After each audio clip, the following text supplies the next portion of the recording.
Washington, and actually some parts of Montana also. We have quite an extensive program in Pierce County. We have a crib distribution program through their Safe Sleep Education with resources through the Perinatal Collaborative of Pierce County. And so we have a really active group over there. But of course, trainings, I would be more than happy to train your teams just like this if you'd like, no cost. But our focus at Safe Start is child passenger safety, so car seat safety and safe infant sleep. And then we have our Healing Together program for anyone affected by a pregnancy, infant, or child loss. So we we do take care of both ends of things. So today, I just want to go over safe sleep, safe infant sleep. One slide I wanted to put in here. So these are the classes that these are for all of your families, everybody and anybody. We have people from Europe taking our classes. These are all online, taught live via Zoom by content area experts. Okay. I can mail you some of these RAT cards if you'd like. This is just a piece of our card, but it has all the information about the classes on the back. If you'd like me to mail you some of these, your families are more than welcome to take these classes. Safe Sleep, that's me. I teach that. It's a 1-hour class. We mail out a sleep sack to everybody who takes that class. Car seat 101, that's just your car seat basics, picking out a car seat, installing a car seat, safety tips for that. Our child safety 101, that's actually a 3-hour class. It's not a certification for infant child CPR, but our instructor is certified through the American Heart Association. We also have a breastfeeding 101 class taught by a certified lactation specialist, and then our childbirth class series. I know a lot of families can't make it to the hospital to take these classes, but we have a certified instructor childbirth instructor that teaches these classes. It's once a week for 2 hours. You can take them in any order, but everything you register on our website. And like I said, it's all free. If you want some of these RAT cards, just let me know. It costs me about $3 to mail you some. So please, if you'd like some of these, let me know and we're happy to help. I put my email in the chat if you guys need to reach out to me. Okay, so that's what we do at Safe Start. So really we're we're removing barriers for access to childhood injury prevention, education, and resources. So we're going to go over the safe sleep recommendations that are put out by the American Academy of Pediatrics, the National Institute of Health, and the CDC. Okay, so they all agree on the safest way to sleep your baby.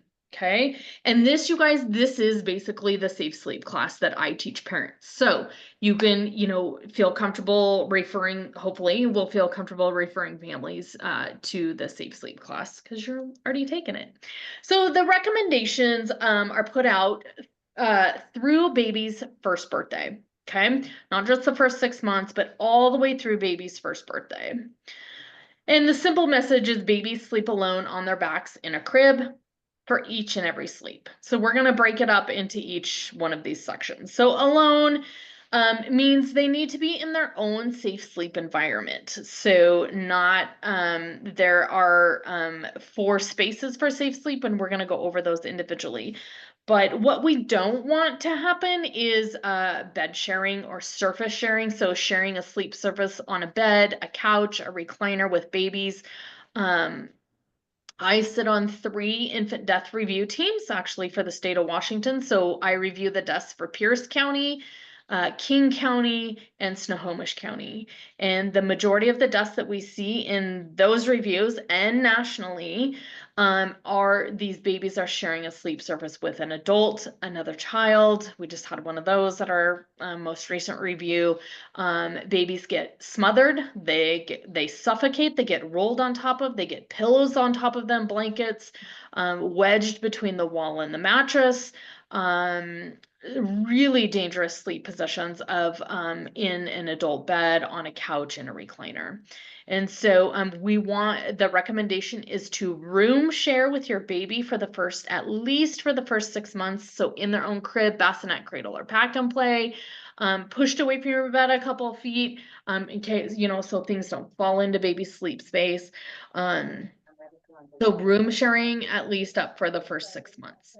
Okay, but never share a sleep space with your baby.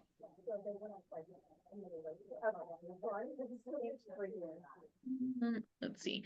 So the other issue that we have with the adult bed is and other surfaces is that they're soft. Okay, we're gonna address baby's airways a couple times today. You'll hear us talking about that. You can see the photos of the crib versus mom's bed. So crib mattresses have to meet certain firmness standards set by Consumer Product Safety Commission because we want baby's airways to stay open. When we get something like an adult bed, soft surface, we can get chin to chest. We can get that soft surface, up against here, and they can roll into that soft surface, making it, really difficult if they do end up on their tummies, making it difficult on that soft surface to push their head out of the way so they can breathe. Okay. So, alone also means no pets, no toys, no pillows, absolutely nothing in the sleep environment. I just taught this class last night and had a dad with a 7-month-old that said, I knew about the back stuff and the crib, but I didn't know about the toys and the pillows. And I swear, just last night, and I said, wow, okay, I'm glad you're here, right? So making sure that we're addressing all of the things in the crib. So the only thing that should be in that crib is that baby, maybe a pacifier, okay, if they use it. So these things can be suffocation hazards, strangulation hazards, even choking hazards when it comes to toys. So on the note of pacifiers, pacifiers are recommended to help babies stay more alert during sleep, keeping that sucking reflex going. It's even thought to keep babies' airways open. But introducing that pacifier once breastfeeding's been established, and established breastfeeding is different for every family. So also if you're bottle feeding, you can give that pacifier at any time. If it falls out, leave it out. Avoid those pacifiers with the stuffed animals stuck to the end of them, right? We have 2 airways, right? We have a mouth and a nose. We have a pacifier with in one, and then that little toy getting up over the nose, we can have a suffocation issue. Also avoiding the little strings that attach the pacifier to clothes during sleep. It's okay during a supervised awake time, but when we're sleeping, make sure those come off. They can become a strangulation hazard. Crib bumpers. I'm actually finding that young families don't even know what a crib bumper is anymore, which is super cool because they are a suffocation hazard, a strangulation hazard. We've definitely reviewed deaths where babies have rolled into these and suffocated. They are actually, as of 2 years ago, banned for sale in the United States. This includes used ones. I definitely still see used crib bumpers out there in thrift stores or being given away, which is illegal. These cannot be manufactured in the United States anymore because of the dangers. The mesh ones on the bottom can still be sold, but they're definitely a strangulation hazard. We just don't need these anymore. They were invented when slats on cribs were really far apart and babies' heads and bodies were getting stuck. So instead of adding more slats to the crib bumper was invented. So if families are struggling with baby bumping their head or they're worried about that, maybe transfer them into a pack and play for a time period till they get used to, being in that confined space. So yeah, so no crib bumpers, nothing should be attached to the crib. Blankets are also not recommended. Loose blankets in the crib are not recommended. What's recommended during sleep is either a wearable blanket or just jammies. Okay. This is an example of a wearable blanket. There's some wearable blankets with long sleeves. There's some wearable blankets with swaddles. They're kind of all over the board. Right now, there are no safety standards set on the manufacturers of wearable blankets. So you're going to see a lot of different types of wearable blankets out there. Some safety tips to make sure that the wearable blanket fits correctly and is safe. Um, Make sure that the neck opening or the head opening isn't too big, because what we don't want is like the sleep sack to come up over their face. So make sure that's not too big. Avoiding any thick sleep sacks. We're concerned about overheating. Anything weighted, we're going to talk about that a little bit later, but should be completely avoided. Those are dangerous. AAP has been warning against them for over 2 years now. So there are different sleep sacks out on the market. You might find some like this. These, we're going to talk about swaddling next. And we'll come back to these about when to stop using these. Some sleep sacks are like this. This is the Halo brand. They swaddle under the armpits, or they can swaddle over the arms. There's just all sorts. Carter's makes a great one that's got long sleeves. I think it's about $8 a piece. The Halo can be expensive. Or we can just not use one. You don't have to use a wearable blanket for safe sleep. A recommended room temperature is 65 to 72 degrees. So, if you're worried about baby getting cold, just remember that cold hands and cold feet don't mean your baby's internal body temperature is cold, right? Like my hands are chilly right now, but I can tell you if you took my temperature, it'd be 98.6. So just not worrying about that. If you are worried about that, the room temperature recommendation is 65 to 72 degrees. If you're, do an extra layer, if you are worried about baby getting cold, if you don't have a sleep sack. So swaddling, this is really important, is not a safe sleep recommendation. Okay. A lot of families swaddle babies for different reasons. Culturally, maybe they saw the nurse do it at the hospital, so they think they need to do it. Maybe their baby likes it and helps calm them down. Not every baby is the same, right? So not all babies need to be swaddled. My grandson was born May 1st. He self-soothes by putting his hands in he's sucking on his fingers, and he's done that since the day he was born. He does not like to be swaddled, and so his mom doesn't swaddle him, and maybe the first couple days she did, but he's 7 months old now, and he's certainly not swaddled now. So some swaddling safety tips. So I just took this from, this is the handout that we have available also, if you would like some of these, if you work with a lot of families with newborns or pregnant families, this is a great tip sheet. So the American Academy of Pediatric, they say if you're going to swaddle, you need to be careful, and you need to follow some guidelines. So one, swaddling, you can use a light, thin blanket. You can swaddle at chest level. See this chest level, not over the shoulders, not over the head.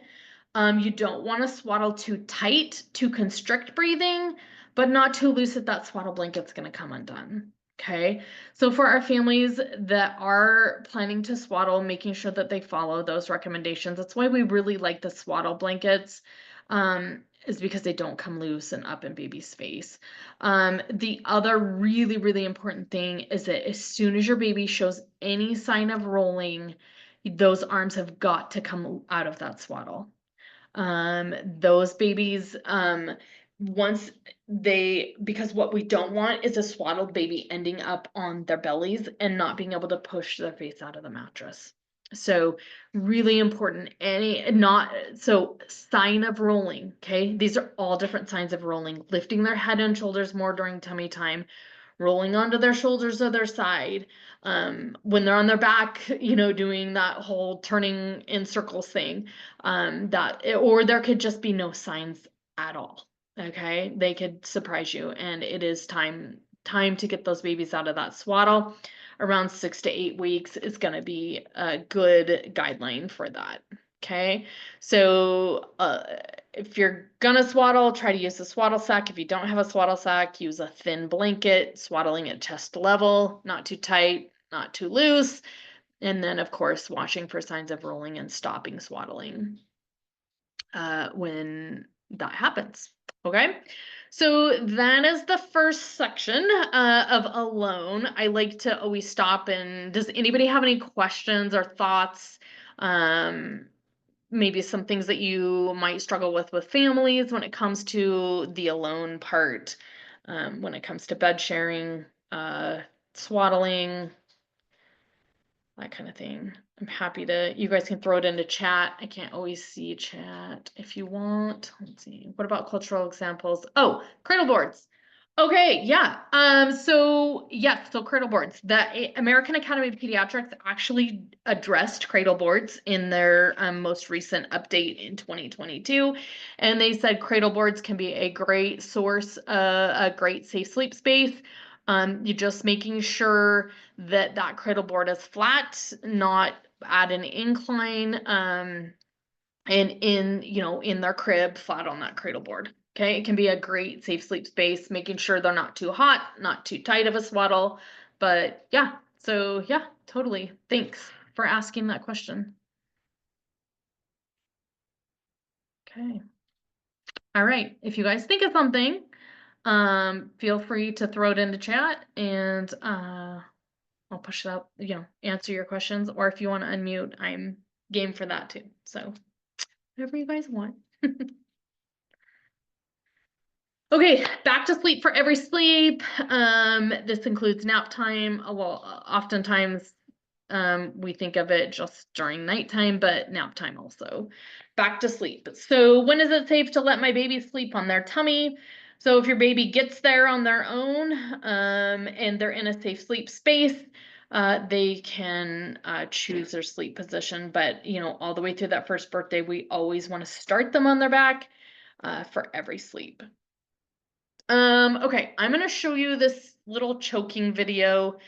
We oftentimes get a lot of questions about, well, if my baby's sleeping on their back, won't they choke on their spit up?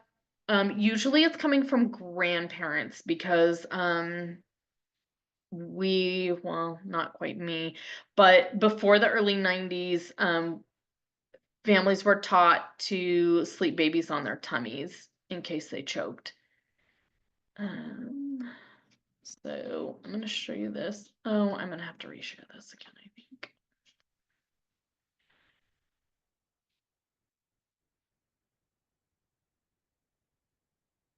Just a sec.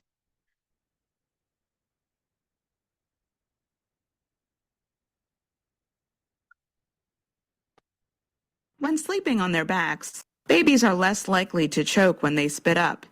This is because of the shape of your baby's throat, which is shown in this diagram. When babies spit up while on their back, most of the liquid comes up from the stomach and out of the mouth. Any spit up that stays in the throat goes back to the lowest point, which is the food pipe. The baby then swallows the liquid back down the food pipe and into the stomach. If any liquid gets near the air pipe, the baby will cough it up to protect itself from getting liquid into the lungs. When babies spit up while laying on their bellies, most of the liquid still comes up from the stomach and out of the mouth. Any spit up that stays in the throat still goes to the lowest point. But now, with the baby laying face down, the lowest point in the throat is the breathing tube that leads to the lungs. If the baby tries to breathe in before this fluid is cleared away, the liquid can go into their lungs, which is called aspiration. This can be very dangerous for the baby, and why it is so important that babies sleep on their backs so they don't choke on their spit up and then breathe it into their lungs.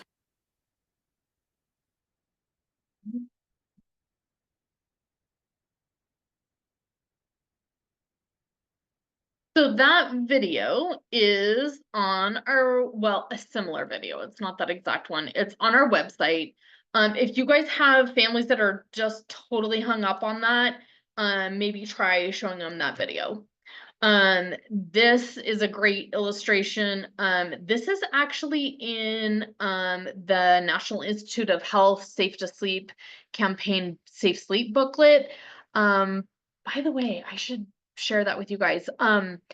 So if they offer the Safe to Sleep campaign, and I can email you guys the link, free materials. There's various languages from Arabic to French to Spanish to Native American specific. You guys, they will send them to you for free. So, or you can just download a PDF and use it that way. So Leah, I can send you that link to order materials. Okay.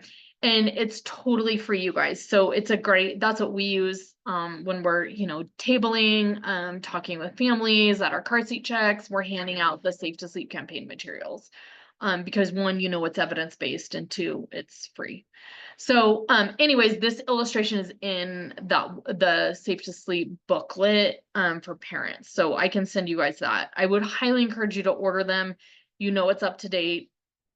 Also information. Okay, so let's see, incline sleep. So we unfortunately see a lot of incline sleep in our infant death reviews. And people putting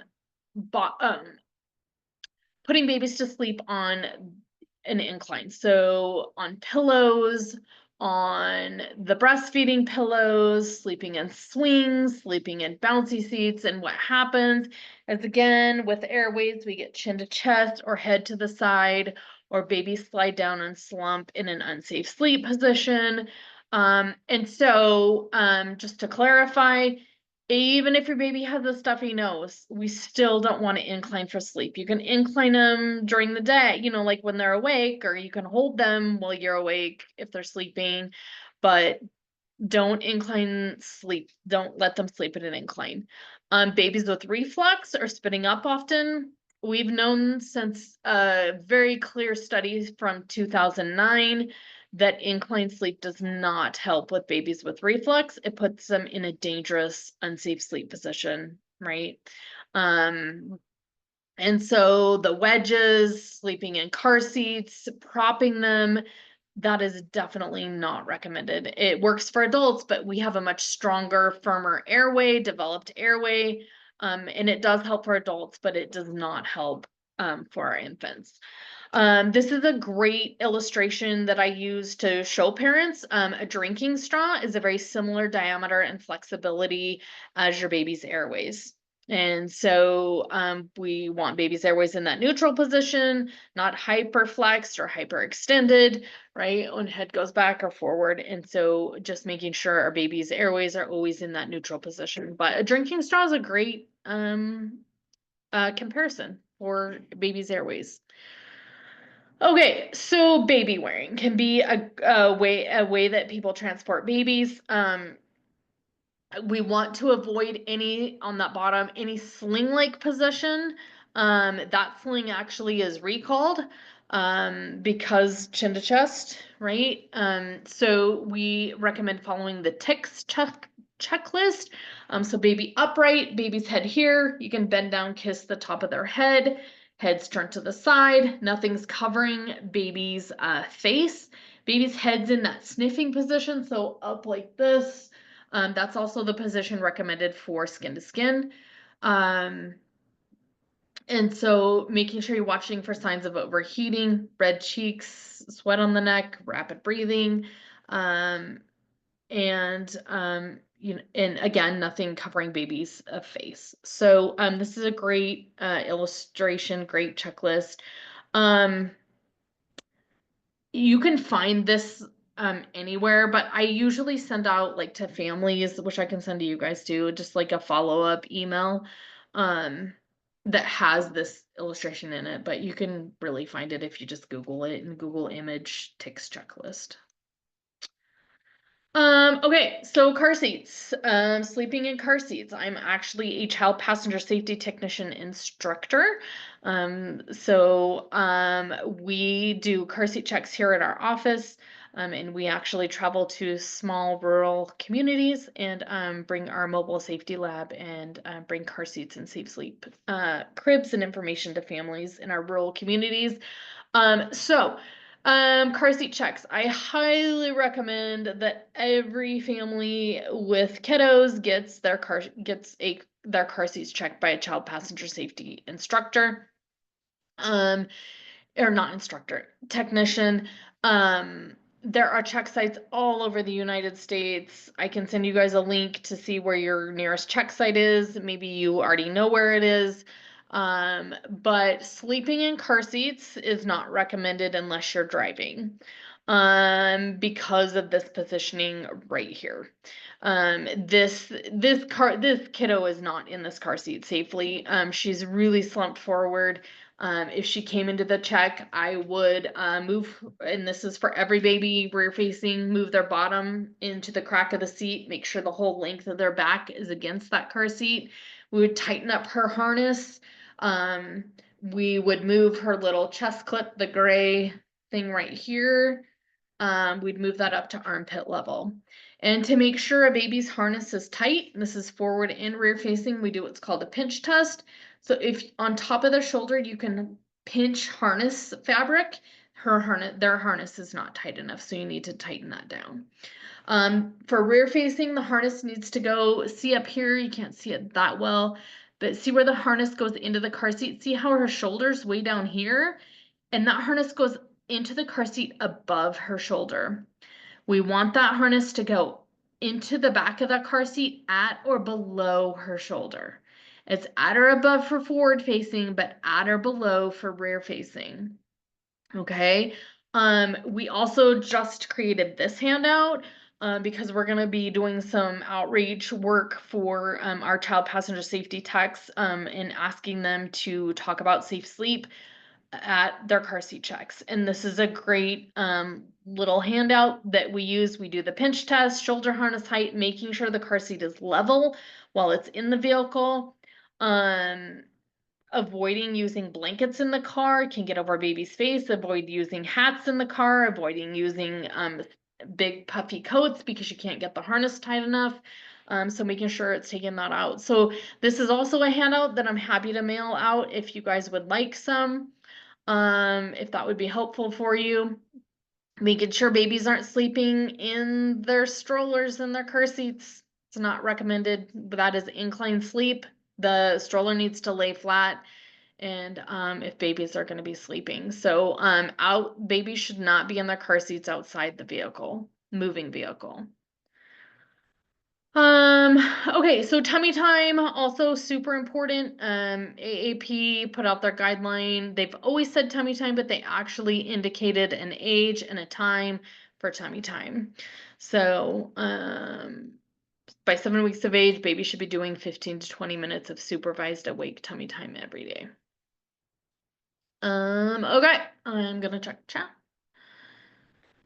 Great information. Oh, you're welcome. Okay. Anybody want to unmute? Any questions on back to sleep, incline sleep, baby wearing? What do we talk about? All the things. Okay, here we go. We're gonna go. So what can babies sleep in? So this is a lone back crib. So there are 4 choices for safe sleep, for every sleep. Safety in a safety approved crib, pack and play, bassinet, or cradle. So cradles and bassinets, so our cradles and our bassinets, if you're going to use something used, they need to be manufactured within, I would just do the last 10 years, to meet current safety standards set by the Consumer Product Safety Commission. To tell the date of a product, including our car seats, and really our strollers, our bouncy seats, our high chairs, they all should have a sticker on somewhere on them that say the manufacturer date, the make or the model, and the brand. Okay. And a way to contact the manufacturer. So if there's any pieces missing of any used equipment, you need to call the manufacturer directly and ask them for replacement parts. Please don't use parts from Home Depot or wherever, or duct tape or zip ties to put these things back together. Just call the manufacturer and ask them for the correct pieces. because they have to meet certain safety standards. Okay, so cradles and bassinets and pack and plays, use the mattress that comes with it. If the mattress is missing, call the manufacturer and ask them what you should use. Please do not cut up pieces of foam. Or we heard one time that the dog bed from Costco fits really nice into the pack and plays. Please do not use those. Our mattresses, as of 2 years ago with that Safe Crib Act, have to meet certain safety firmness standards. So, so bassinets and cradles have a weight limit or a height limit on them. It just depends on the manufacturer, but usually it's around 16 pounds. It might be, some of them are a little higher, some of them are a little lower, but on average, it's around 16 pounds. You can find that information in the manual that comes with this, or just Google it or call the manufacturer. So once baby hits that, right, that's probably a 3-month-old-ish. I don't know, maybe 4 months, I'm not sure. So anyways, at that age, they need to transition out of these because there's a weight limit on them. We don't want to use something beyond a manufacturer's guideline. So the next choices are a portable crib or pack and play, or your traditional crib. So the portable cribs are great. They meet safety standards, current safety standards. They come with a mattress. You can see that there. They're great for newborns. You can use that bassinet piece there, and then when baby hits that weight limit, then that pops off and that mattress drops down. And can be used up to 30, 35 pounds, 30, 35 inches, easily a 1-year-old. They're small, they fit in a small space, they're portable, they're relatively inexpensive, around $55, and they're great. Okay, so this is good for that safe sleep space at least for that first year. Not the manufacturers of pack and plays, but off brands sell extra mattresses to go with these that are 2 to 3 inches thick. Please do not buy those. Most manufacturers of pack and plays will not let you use them. We've had babies get caught between those mattresses and get under those mattresses. Please only use that thin mattress that comes with these. Okay. So your traditional crib, again, following all of those used product recommendations. When you're picking out a mattress, make sure it's new for each new baby,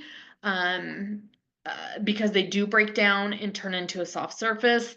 Make sure the crib mattress fits nice and tight, no more than 2 finger width gap between the edge of the mattress and the crib rail. We don't want babies getting stuck. Avoiding anything made of memory foam. They can't make them anymore, but I still see them out there. Some of the mattresses have 2 sides. They have a toddler side and an infant side, so making sure that it's on the infant side. Let's see, tight fitting crib mattresses on all of tight fitting sheets on all of these mattresses is allowed. I'm trying to think. I think that's about it. Avoiding anything that claims to prevent SIDS or is breathable. Breathability is just a marketing term. There's not a standard for breathability, like a standardized testing for breathability of crib mattresses or infant products in general.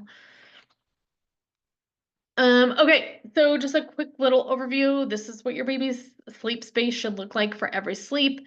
No pillows, blankets, toys, or pets. Using a firm mattress with a fitted sheet. Dressing your baby in jammies or a sleep sack. Making sure nothing covers your baby's head.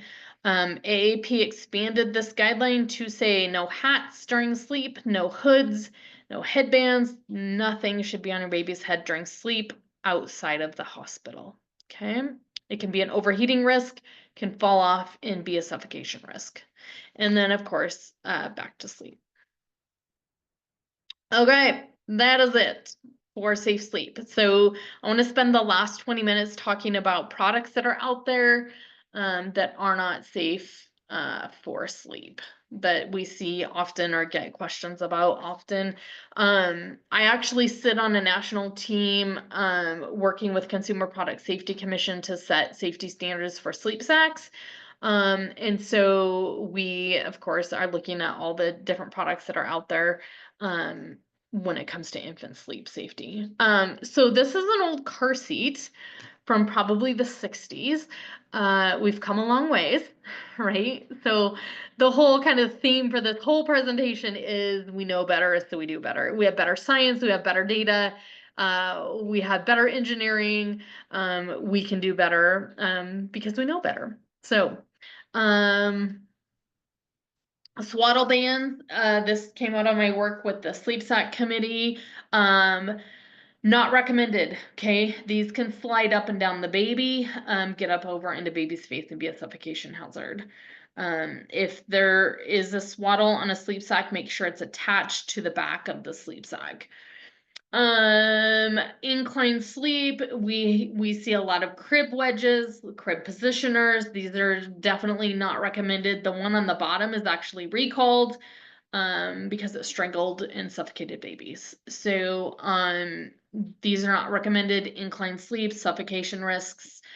I've been seeing a lot of infant pillows recently, infant positioning pillows, all these things. They're suffocation hazards. Babies have rolled into them, suffocated. They've rolled underneath them, suffocated, getting wedged, getting stuck. Again, nothing in the crib but the baby. Okay, so that's my grandson right here, Beckham. He's doing some tummy time on his half moon pillow. Um, they they're great for what they're intended for, which is tummy time, help with feeding, but not for sleep. Okay, I cannot tell you how many infant deaths we've reviewed where baby's been swaddled or propped up on a C-shaped pillow, and they've scooted down, ended up under the pillow, or rolled into the side of it and suffocated. The Boppy original newborn loungers, pillows that look like this, there was a recall put out in 2021 on these, which means we don't even want to use them for awake time. These need to be destroyed and thrown away.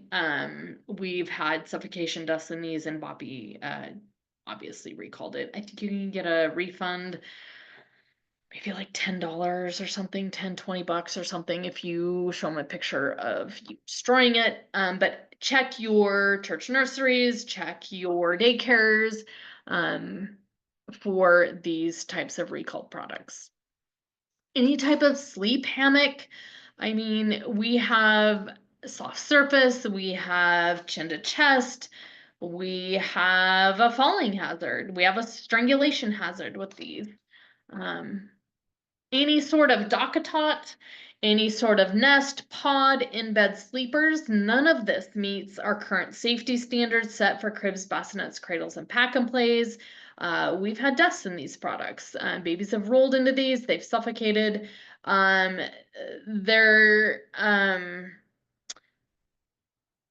So these products can still be made, but they can't be marketed to you for sleep. So like these photos that I found, these were before the Safe Crib Act that went into place 2 years ago. But really they've been marketing, this kind of stuff to families for years. So really the damage has already been done. But these products can still be used. I certainly wouldn't recommend them because of the suffocation hazards on them. So yeah, even the in-bed sleepers, stuff can still end up in baby's sleep space. You can still roll on your baby, and it is definitely an adult bed as a soft surface for sleep.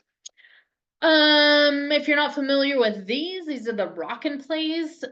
We've had just reported deaths, over 100 reported infant deaths in this product. Babies are at a steep incline for sleep. Heads are falling forward to the side. See how the fabric goes like this? Babies have rolled into that fabric.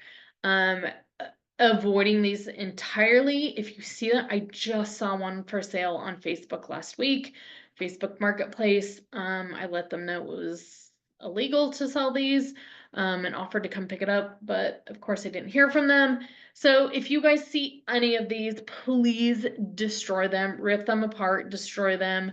They're very dangerous.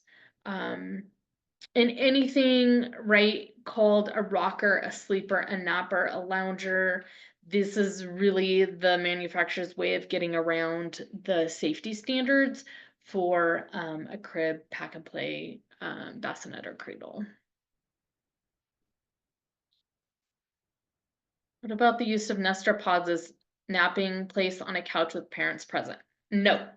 So just because, so what we say is supervised unsafe sleep is still not safe. Okay. Babies can suffocate in less than 10 minutes. You won't know it until it's too late.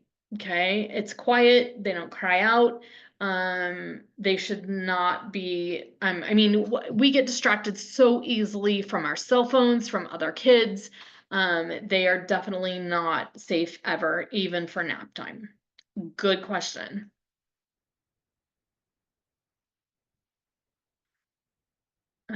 Okay, so a recent recall, I always like to pop in some recent recalls for our families when they take our class.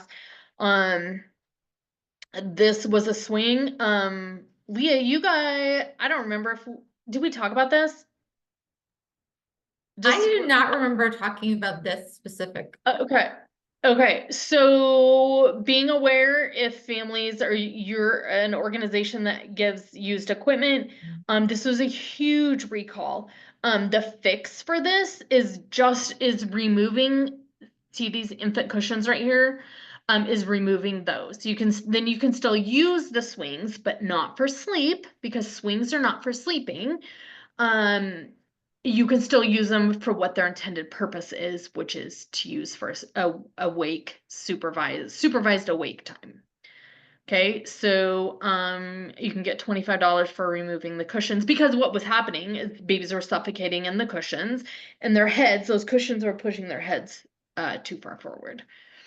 Okay, so on that note, swings, bouncy seats are not for sleeping, not even for if you're sitting there watching them. As soon as the baby falls asleep, in a swing or a bouncy seat or a car seat, once you get to where you're going, these babies need to come out of this product to be held by an awake, alert adult or, be put in their crib, cradle, bassinet, or pack and play, okay?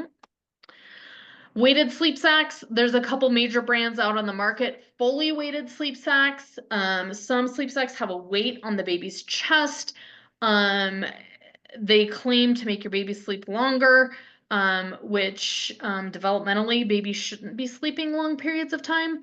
They need to be fed and changed and held often. I think normalizing that babies don't sleep through the night and that babies are just not good sleepers is really, really important for families. And acknowledging that it is exhausting to go without sleep, and helping them, right, come up with a safe sleep plan, which we'll talk about here in a sec. So weighted sleep sacks, extra pressure. This one brand, this fully weighted sleep sack, there's one sack that weighs 3 pounds. Okay, so, which is super, super heavy. So what it can do, the weight can push into babies soft, right? They have super soft bones that can press into their lungs, pushing on their lungs so they can't get enough oxygen. Babies, if they roll, that weighted sleep sack can pull them into the mattress. So they might not be strong enough to push their face out of the mattress and turn them. They're also filled with little poly beads. So those can become choking hazards, and there's been reports of them coming out of the sleep sacks. So please, please, please, warning parents against any sort of weighted anything for babies. We see transition suits, they call them.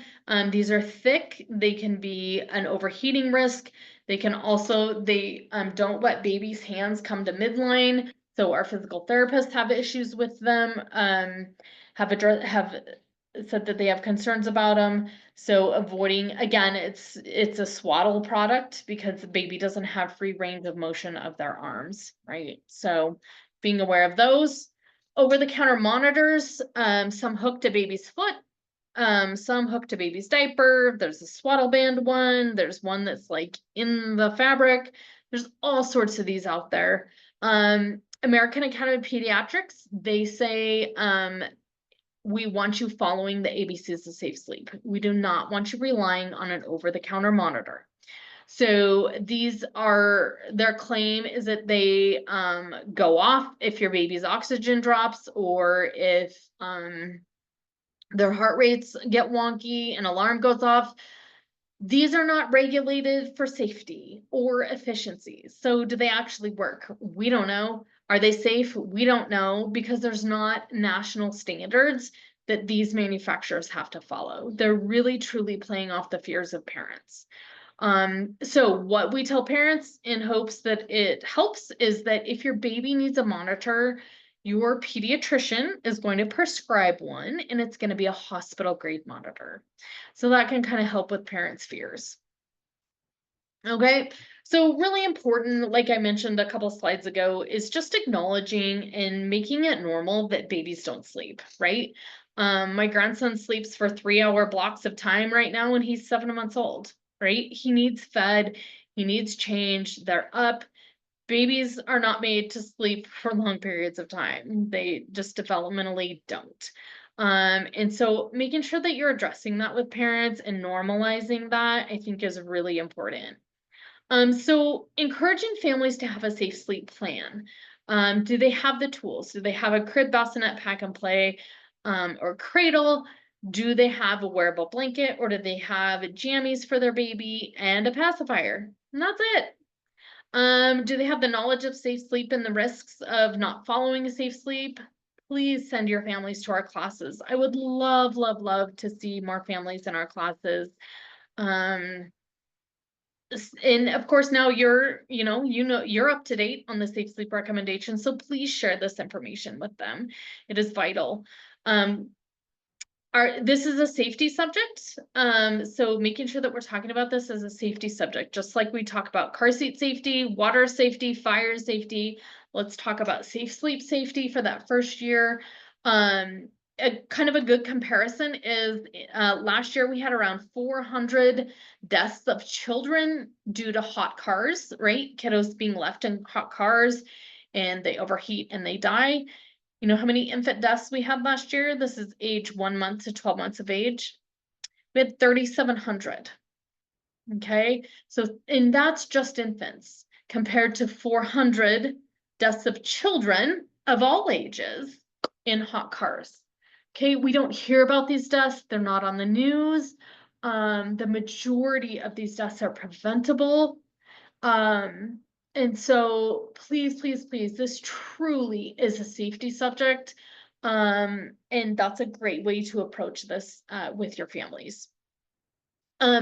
So we know our families with infants need a lot of support. Babies are a lot of work. It's exhausting.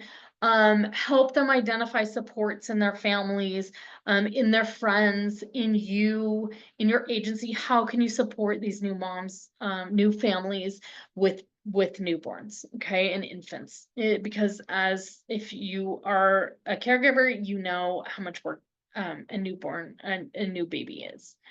Ideas on how to stay awake. A lot of our accidents happen during feeding time at night. And so talking to families on ideas on how to stay awake during feeding time, getting up and grabbing a snack, a glass of water, coming back to bed to feed. Obviously, watching movies on cell phones, playing games, journaling, just doing their best to stay awake during feeding time. Let's see. Oh, so an idea would be, if you're really having a tough night, setting an alarm on your cell phone that once you take baby out to feed, setting an alarm for 5 or 10 minutes that will go off in case you accidentally fall asleep. Okay. So ideas on how to stay awake. So yeah, having a safe sleep plan is really important. It's something that we're working nationally to do with families and to encourage home visiting teams and other agencies to work on with their families and to address. I want to show a last video here and then we'll be done. It's just hard. I have to reshare with Zoom because they make you if you want to share sound and video.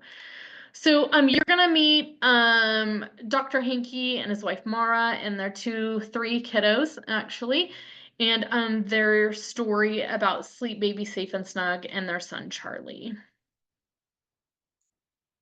In the United States, more than 3,000 kids die every year from a sleep-related death. And what that means is that about every 3 hours, we lose a child to this cause. The vast majority of these are preventable, and in 3 hours, we will lose someone, and 3 hours after that, we will lose someone, and 3 hours after that. This continues all year, every year. We collectively as a community have the power to stop that, and it starts with sharing the message of safe sleep. So when Maura and I found out that we were pregnant with Charlie, we were over the moon. As first-time parents, I mean, so many of you guys know, right? Just the anticipation and the excitement of being able to bring life into this world, and we really celebrated like all the milestones in pregnancy, and just couldn't wait for Charlie to come. I was a kindergarten teacher. Sam was a cardiologist. We really felt like the two of us were going to have this under control and be really good at it. When Charlie was 3 weeks old, he was a little bit fussy one night, and my wife Maura was pretty tired, and so I offered to hold him so she could get some much needed sleep. I was able to hold him and get him off to sleep, and I sat down on the couch to watch Sports Center, and I had him on my chest while I was watching TV, and I nodded off to sleep.